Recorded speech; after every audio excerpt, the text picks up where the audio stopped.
सूखा नहीं रहता और अकड़ में रहने वाला कभी झुका नहीं रहता, नहीं रहता। मेजराम साहब, वास्तविक साहब, ये बात बड़े लोग कह के गए मनोज राजा, बांट के खाने वाला कभी भूखा नहीं रहता।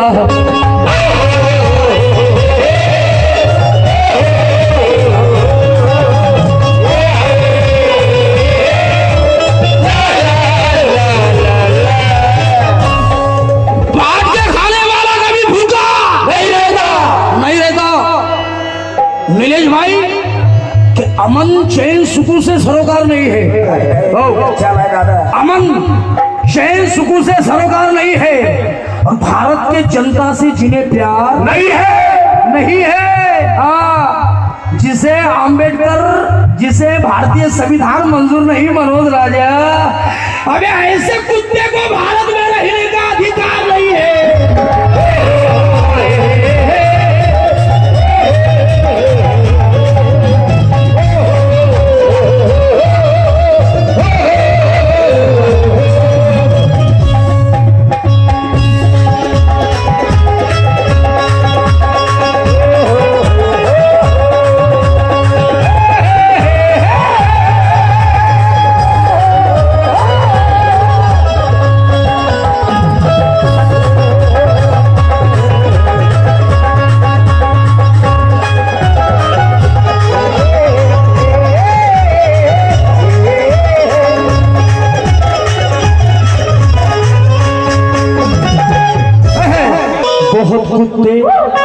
बहुत कुत्ते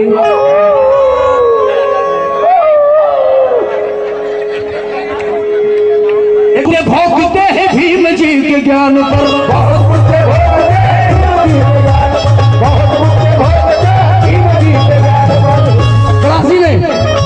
कुत्ते भौंकते हैं भीम जी के ज्ञान पर, लेकिन पगला गए सब के सब कोई नहीं ध्यान पर, पगला गए सब के सब कोई नहीं ध्यान पर, पगला गए सब के सब कोई नहीं ध्यान पर।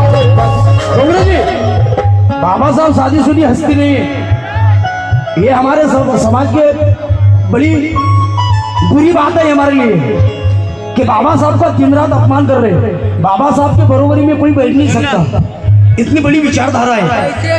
क्योंकि 10 भाषाओं का ज्ञान, 32 डिग्री है बाबा साहब के पास, 100 ग्रेजुएट पढ़े लिखे बाबा साहब में समाएंगे, इतने बाबा साहब पढ़े लिखे, फिर भी ये अड़ानचोट लोग बाबा साहब के बारे में बोलते हैं कि भारत का संविधान बाबा साहब ने नहीं लिखा, बी एन राव ने लिखा। अबे कुत्ते, ये बाबा साहब के बच्चे इसको सहन थोड़ी ना करेंगे, शादीशुदा लड़के थोड़ी ना है। कुछ की भाई कुछ दिनों पहले एक क्लिप वायरल हुई थी की साहब हमें आम्हाला आरक्षण शिक्षणासाठी पाहिजे म्हणे, बाकी आमची बरोबरी तुम्ही 7 पिढ्यापर्यंत करू शकणार नाही, है ना? आम्हाला आरक्षण शिक्षणासाठी पाहिजे, 7 पिढ्यापर्यंत तुम्ही आमची बरोबरी करू शकणार नाही। अरे 7 पिढ्या तो सोड बेटा, एका पिढीतच तर थंडी करून टाकली तुमची घोडे। 7 पिढ्या जर आमच्या आल्या तर आमच्या समाजाच्या सोन्याच्या बिल्डिंगा राहतील 7 पिढ्यापर्यंत। त्याच्यावरही आम्हाला निलेश भाऊ संविधान सारखे शकुलदेवी ठेवावं लागतील। काही सांगता येते काय, कोण कतरून गितरून नेलं तो सोनं, काही गॅरंटी नाही, तसेच ते भिकार तोडू लोक आहेत। मला अशा कमी शिकलेल्या पोट्याला अबे बाबासाहेब कुठं हलकटा, तू कुठं बाबासाहेब पाहिले का काय कोट सूट बुटा, तू पाहिलं का त्या ढुंगणावरचा ठिकाणी नाही सुटून राहिला शिवला। बरं बाबासाहेबाची विचारधारा ह्या पाहिला 10वा वर्ग फेल, मॅट्रिक फेल, ह्या बाबासाहेब टीका करून राहिला। साहेब तो म्हणून राहिला की साहेब आम्हाला 2 रुपये किलो चावलसाठी आरक्षण नाही पाहिजे, घोड्याच्या शर्तीत कधी समोर चालले म्हणे, टुक्कर तोंडाचे। पहिले बाबासाहेबांचं संविधान वाच, बरं याने बोलायच्या वेळी एवढी लाज वाटत नाही। बाबासाहेब कुठं, ह्या कुठं, बाबासाहेबांच्या विषयी बोलणं म्हणजे आकाशावर फुटल्यासारखं आहे। थू थोच बेडका त्याच्या तोंडावर पडत आहे, त्याला एवढी अक्कल नाही। छी छी छी, नाही 2 रुपये किलो चावलसाठी बाबासाहेबांना संविधान लिहिलं, बाबासाहेबांना 2 रुपये किलोसाठी संविधान लिहिलं काय नाही, कारण ज्यावेळेस डॉक्टर बाबासाहेब आंबेडकरांनी भारतीय संविधानाचा मसुदा तयार केला त्यावेळेच्या महाराष्ट्राचे कृषी मंत्री डॉक्टर पंजाबराव देशमुख बाबासाहेबांच्या घरी जातात. कशासाठी? की माझ्या मराठा ओबीसी समाजाच्या आरक्षणाची तरतूद बाबासाहेबांनी भारतीय संविधानामध्ये करावी हे सांगण्यासाठी. गेल्यानंतर बाबासाहेब त्यांचं स्वागत करतात. या की साहेब बाबासाहेब भारतीय संविधानाचा मसुदा डॉक्टर पंजाबराव देशमुखांच्या हाती देतात. त्यावेळेस बाबासाहेब डॉक्टर देशमुखांना म्हणतात, साहेब हा मी मसुदा तयार केलेला आहे, हा थोडा तुम्ही चाला याच्यावर निगा टाका, मी बाहेरून येतो. थोड्या वेळासाठी बाबासाहेब बाहेर निघून जातात. तिकडनं आल्यानंतर डॉक्टर पंजाबराव देशमुख बाबासाहेबांना रडताना दिसतात, डोळ्यामध्ये अश्रू दिसतात. बाबासाहेब त्यांना म्हणतात की साहेब माझं काही चुकलं का? माझं काही चुकलं असेल तर मला सांगा, मी त्याच्यामध्ये दुरुस्ती करतो. पण त्यावेळेस डॉक्टर पंजाबराव देशमुख म्हणतात की बाबासाहेब तुम्ही किती महान आहात, बाबासाहेब तुम्ही किती महान आहात. ज्या माझ्या समाजाच्या आरक्षणाची तरतूद तुम्ही या भारतीय संविधानाच्या मसुद्यामध्ये करावी हे सांगण्यापर्यंत मी तुमच्या घरापर्यंत आलो. पण मी सांगण्याच्या अगोदरच तुम्ही भारतीय संविधानामध्ये त्याची तरतूद केली, तुम्ही किती महान आहात. हे लोक म्हणतात की साहेब आम्हाला 2 रुपये किलो जाओ. अबे भारतीय संविधान मात्र पहिले गदे तोंडाचे मग बोल क्यों की पर निकल जाए तो दुश्मनों को छाटते हैं. सर्वांनी जेवण केलं ना? किती लोकांनी केलं जेवण? हात वरती करा. क्या चावल बनी थी यार लजीज, अरे बहुत बेहतरीन. त्याच्यात फक्त तेच बिर्याणी. पर निकल जाए तो दुश्मनों को छाटते हैं सर. और बाबा साहब की बात सपने में भी ना बांटते हैं. अबे 2 रुपए किलो चावल तो छोड़ो सतलज, हम भोजन दाल में भी बासमती चावल बांटते हैं.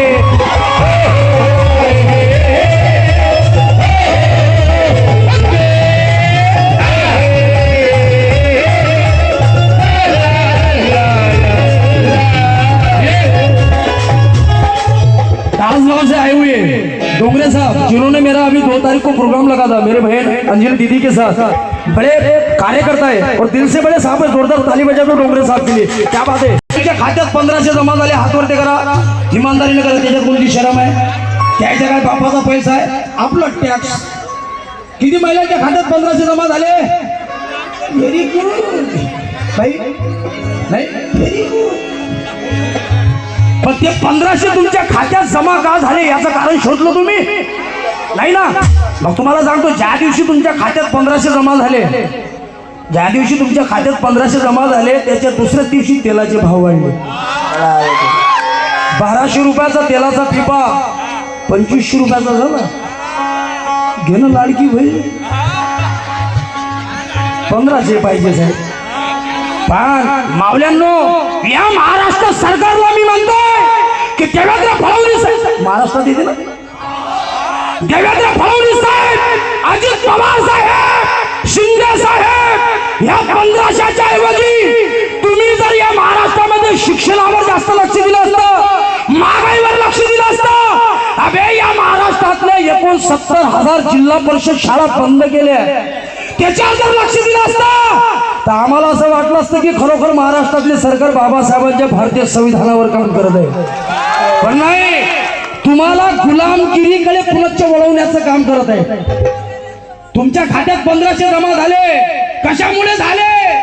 विधानसभेला मताची झाली होती कळकी. विधानसभेला मताची झाली होती कळकी, म्हणून बहीण झाली होती लाडकी. चाय पे आने वाली सरकार गाय पे अटक गई. चाय पे आने वाली सरकार गाय पे अटक गई. पवार साहब वादा तो किया था 15 लाख का, 1500 में बेसी सिमट गई. इतिहासों के सपनों की मोहताज नहीं. अबे ये बुद्ध टेकड़ी चिक चिक कर कहती है प्रलय, ये बाबा साहब के बच्चे किसी के टुकड़ों के मोहताज नहीं.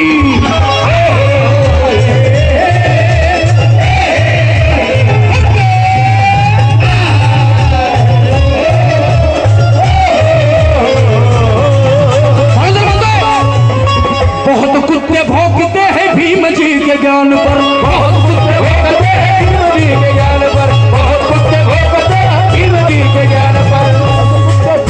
अरे पगला गए सब के सब कोई नहीं ध्यान पर, सब के सब कोई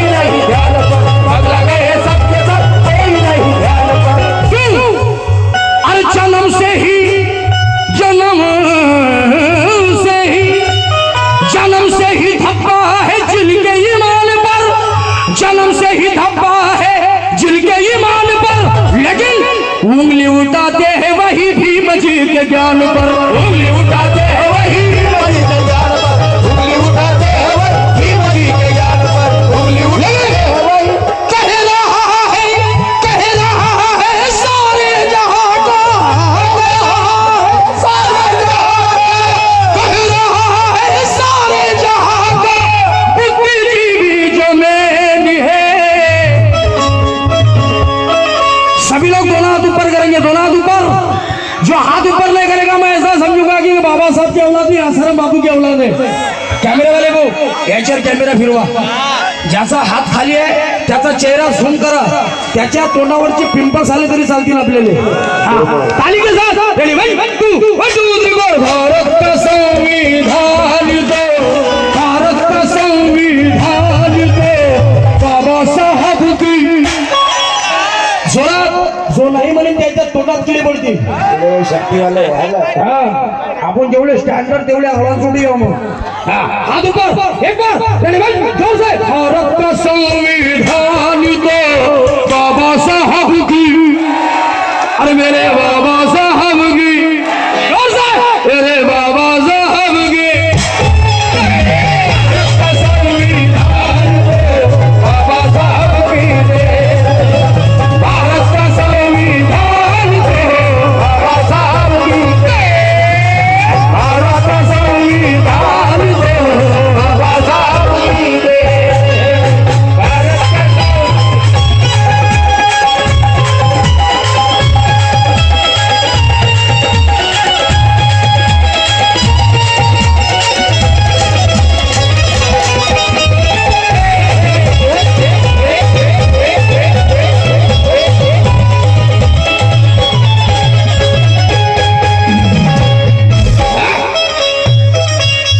दूसरा मतलब ज्यादा वक्त नहीं लूंगा, बड़े दिनों के बाद महफिल सजी है सर। मुझे भी भाई को सुनना है, बहुत दिनों से हो गया सुना नहीं।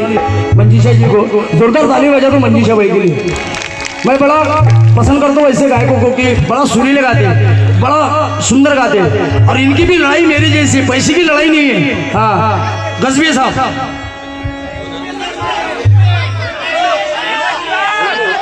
उमरे साहेब सॉरी काय कारण की कसं आहे, हा रमणजी उमले साहेब यांच्याकडून साहेब कसं काय झालं आता जसं जसं माणसाचं वय वाढते